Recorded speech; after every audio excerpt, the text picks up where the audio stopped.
A lot of my work has explored how a moving sculpture and moving light can genuinely help the audience into a state of newness. And go, I haven't seen that before, I'm going to pay attention, this is going to make me attend to the music in another way. I'm Devlin and I'm a designer. With an opera, the first thing obviously is the music, and that's no small task. It's a piece of work made in time. The stuff of it is time.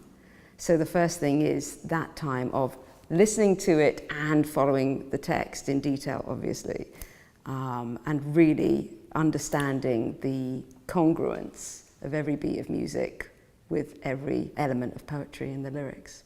So that's the starting point always. Once I've listened to the music and learnt the music, I would try and watch a production actually, because I need somehow to get the music off the score and get the words off the page, and I need to encounter the work as an act of time. It isn't the experience of listening to it, it's the experience of encountering the piece. So that's the first thing, really learn it, watch other productions of it.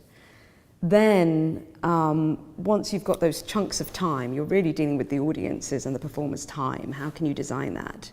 The next thing is, yes, plotting it out. And I do a timeline. I will have somebody in my studio listen to the piece and do a rather sort of accountancy grid in Excel spreadsheet of this many minutes, what's happening on stage, how many people are there on stage, where does the score, where does the libretto think we are?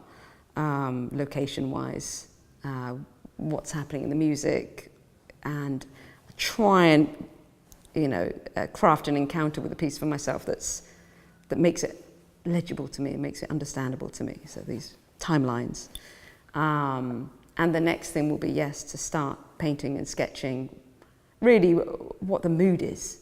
If you practice set design for opera, your mecca is Bregenz. I would say everybody I know would want to do that particular project, because you're working with the sky and you're working with the sea. It seems like the sea. It's a very large lake called Lake Constance, but it's enormous. And you're making a piece that will sit there for 2 years as a piece of public sculpture, as well as, of course, having to play to 7,000 people a night for a month for each of those 2 years.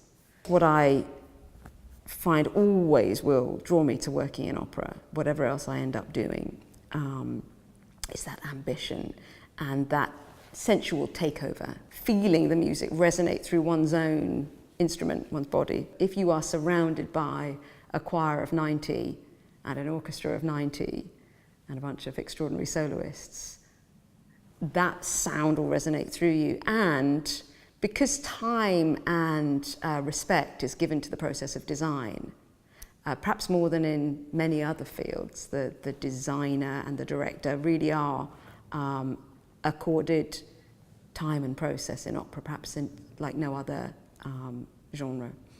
Then what one can create visually as a counterpart to this extraordinary, visceral experience of sound and story, I think is unparalleled, really, in any other field I work in.